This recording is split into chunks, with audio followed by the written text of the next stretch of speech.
The one I worked in was near a bunch of schools, so most of the staff was high school kids. As summer vacation started, we began having the trouble of an employee getting break and then spending their break eating their meal and conversating with their friends who were still working in the kitchen. It was having a seriously bad effect on productivity as well as posing quite a few health risks, so our manager finally initiated a rule that if you were on your break, you couldn't leave the break room until your break was over. This went swimmingly until the kids went back to school. We then had a new problem.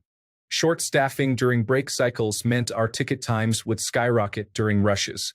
Management lifted the rule so that employees on break could clock in early and help out with the rush. However, the district manager didn't like the implications of employees working shortened or no break shifts and forcefully reinstated the rule. They also doubled down by saying that employees who tried to work during their scheduled break would be written up and/or terminated for doing so. Cue Master of Ceremonies. The date was April 20th, a day when nobody wants to be working at any fast food place, much less McDonald's.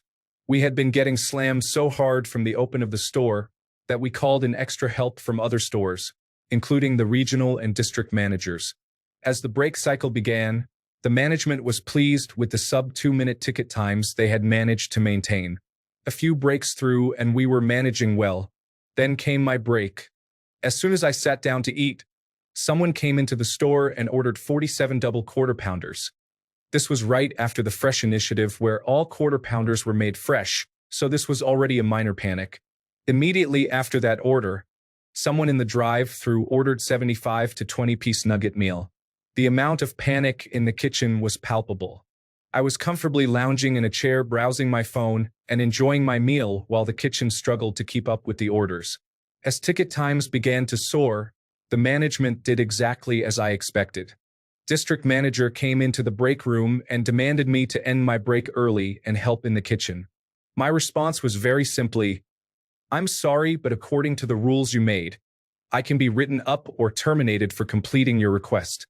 I then continued browsing my phone, trying to enjoy the last 10 minutes of my break.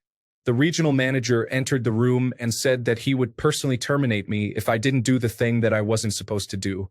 The other employee who was on break with me immediately rose and clocked in despite still having 10 minutes left on her break. She was written up for breaking the rule after the shift was over, so I felt good sitting in my chair and continuing to ignore them. In the aftermath, the people who made the giant orders took what was made after half an hour and left with refunds for the unmade food. Nearly $150 each. Customers who were waiting for smaller orders were compensated with gift cards for their patience. Yet many walked out without even getting their orders. We paid out nearly $1,500 in gift cards. Because customers were walking out on orders without collecting them, we had nearly $5,000 in food waste that night. All of the closers went home with nearly 2 bundle boxes of burgers, fries, and nuggets. Regional and district manager were moved to a different region. The rule was edited to say that you were able to clock back in early at the manager's discretion in the event of a rush. Because I was the only employee who held his ground against the regional and district managers during the rush, I was rewarded with free meals and drinks until I moved away from my hometown and couldn't eat at that McDonald's anymore. Although when I come to visit friends, I occasionally get rung up a manager discount by the few employees who still remember me, who created a break cycle with multiple employees on break at the same time. Usually it was one from the kitchen and one from the front counter. But with minors in the kitchen, we had to issue their break within a certain amount of time from the start of their shift. It got hectic. Amazed you were rewarded for following the rules. That never happens.